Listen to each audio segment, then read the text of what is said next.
Kasino ini memiliki pelayan yang tidak ada yang berani menyodoknya.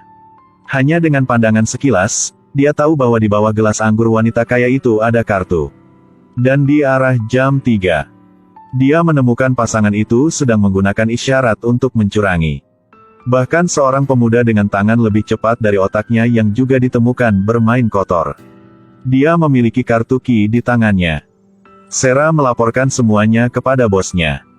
Pada saat ini, di depannya, seorang wanita kaya yang lewat. Dia menemukan bahwa 3 detik kemudian dia akan jatuh. Jadi dia segera mendorong kursi ke wanita kaya itu.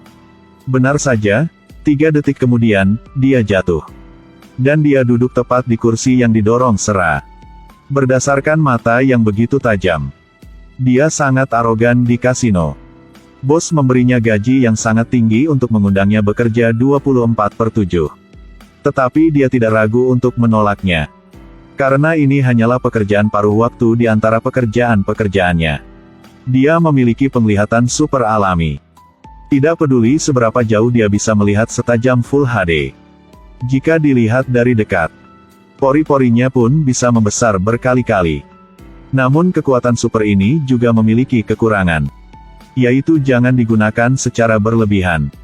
Jika tidak, dia tidak akan melihat dengan jelas karena kelelahan. Untuk cepat mendapatkan 100 juta, dia menggunakan penglihatan super lagi. Melihat seorang pria kaya mencuri chip pemain lain, dia segera pergi untuk mengeksposnya.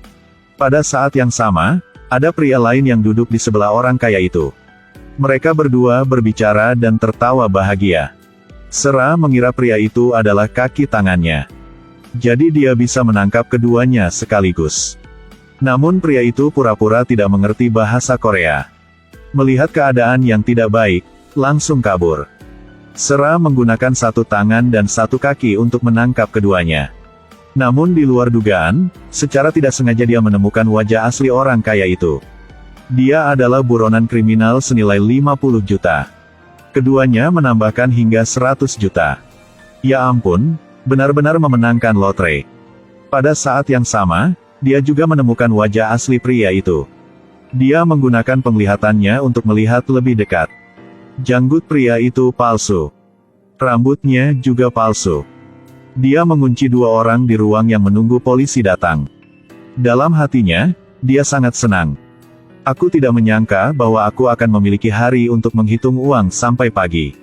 Identitas asli pria itu adalah ketua Taipan. Dia menyamar ke kasino untuk menemui orang kaya itu. Untuk menanyakan dari mana kalung berlian itu dicuri. Tapi orang kaya itu meminta untuk keluar sebelum dia mengatakannya. Jadi Sun Woo memberitahu Chun Mo untuk melanjutkan dengan rencana B. Sangat cepat seorang pria gila muncul di aula. Jelas tidak ada orang di sekitar tetapi terus mengatakan seseorang memukulnya. Yang sengaja menarik perhatian Sarah.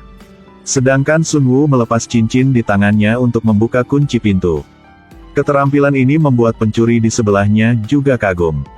Keduanya menyelinap keluar dari pintunya. Untuk menarik perhatian, Chun Mo menjadi lebih gila. Tidak peduli seberapa keras Sarah memukul wajahnya, dia tetap berpura-pura koma. Jika tidak berhenti, maka dia akan dipukuli sampai dia sadar. Sarah menyadari bahwa dia telah jatuh ke dalam skema mereka. Melihat 100 juta yang sudah ke mulutnya tapi terbang hilang. Tidak peduli apapun, dia harus mendapatkannya kembali. Keduanya dikejar sampai ke rooftop. Tanpa ada jalan untuk lari, dia harus mengambil risiko. Mungkin di bawah akan ada truk sampah. Sun Woo melompat turun.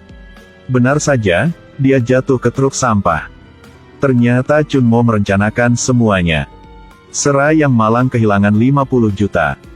Dan sisanya 50 juta, hanya sabuk yang tersisa. Karena pemimpinnya memberitahu polisi terlebih dahulu. Pada akhirnya dia tidak mendapat apapun. Sun Woo melihat kalung berlian itu dan termenung. Ini awalnya kalung yang diberikan kepada ibunya oleh ayahnya. Tetapi ibunya tiba-tiba dibunuh. Karena tidak ada bukti, tidak ada saksi, sehingga menjadi kasus yang tidak adil. Namun kalung yang menghilang selama 20 tahun itu telah muncul di ruang lelang. Apalagi dijual seharga 1.000 juta. Menurut kesaksian pencuri, Dia mencurinya dari rumah seorang aktor bernama Yara. Yang kebetulan, Yara adalah model untuk agensi Sun Woo. Dia memutuskan untuk menyelinap ke rumahnya di malam hari untuk menyelidiki. Pada saat ini, ada dua gadis di luar pintu. Adalah pemilik toko kue di lantai bawah yang datang untuk mengantarkan kue krim. Orang yang bersamanya adalah Sun Woo yang pada siang hari tadi mencoba menangkap mereka. Agar tidak ketahuan. Mereka meminta pemiliknya untuk meninggalkan kue di pintu. Tak disangka pemilik toko adalah orang yang baik dan antusias. Yang berinisiatif membantu mereka mendapatkan barang Shopee. Tetapi mereka tidak bisa membawanya karena terlalu berat. Kotak barang berguling turun dari atas tangga. Chun Mo patah hati. Yang menjadi marah, memakai helmnya dan berlari keluar. Tetapi tidak hati-hati menginjak kue krim di depan pintu.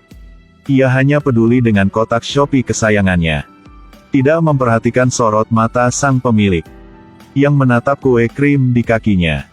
Sepertinya kita perlu bicara dengan mata kita. Dia meraih kotak Shopee dan dengan cepat melarikan diri. Namun Sera ingat bahwa dia adalah pencuri yang mencuri e-bike.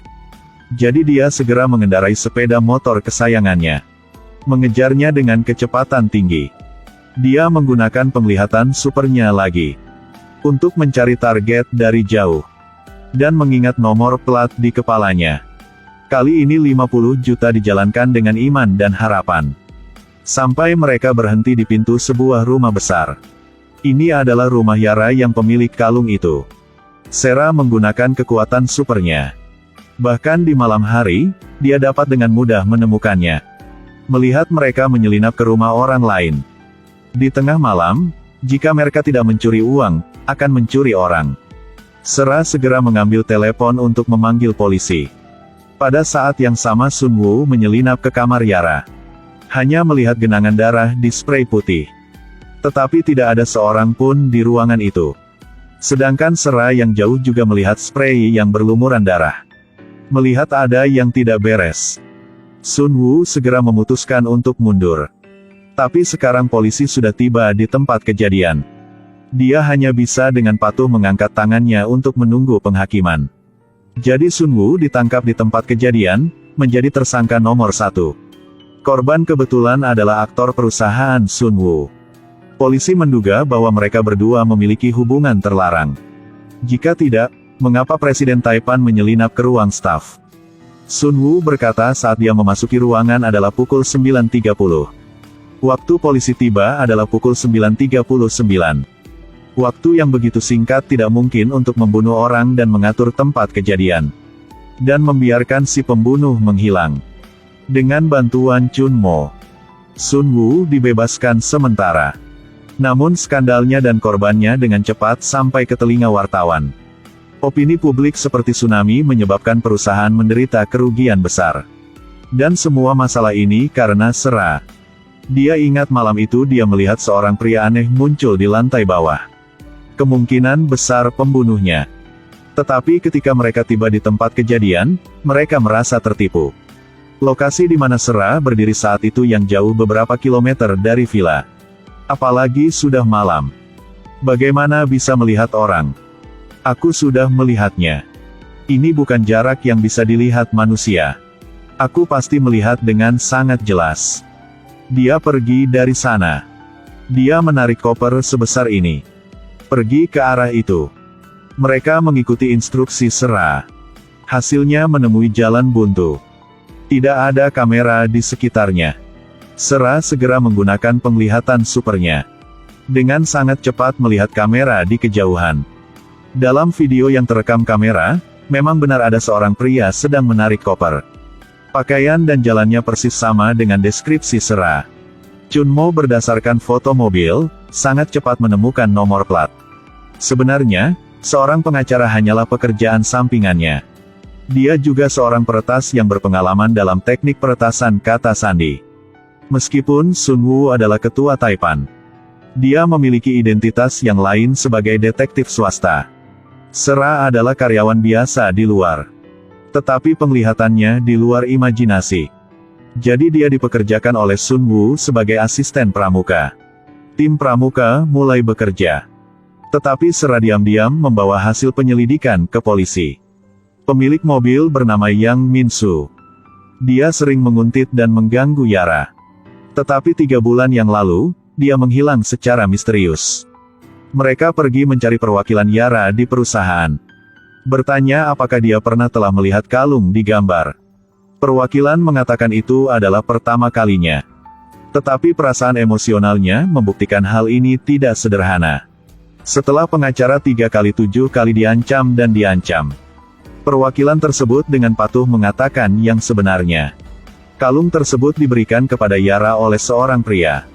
Namun identitas pria tersebut dia tidak mengetahuinya. Tapi dia ingat mereka berdua sering bertemu di bar. Jadi mereka pergi ke bar dengan menyamar untuk menyelidiki. Chun Mo segera menyemprotkan parfum ke mulutnya untuk bersiap beraksi. Tapi tanpa diduga, Sun Woo membiarkannya duduk di dalam mobil untuk memantau kamera. Sera memakai kalung untuk memikat pria yang memberikan kalung itu untuk keluar. Dia adalah gadis yang suka mengkhawatirkan urusan orang lain. Tidak tahan dengan perilaku bejat pria. Terlepas dari segalanya, dia mengambil tindakan tetapi ditangkap oleh pria bajingan. Bawahan segera menutup pintu untuk bertindak. Sun Woo yang di luar pintu sangat tidak sabar tapi dia tidak bisa masuk. Jadi dia harus menggunakan identitasnya sebagai ketua Taipan. Setelah berhasil masuk, dia membawa Sera pergi dengan cara yang sangat keren. Memang benar bahwa Sera tidak bisa dibiarkan sendiri.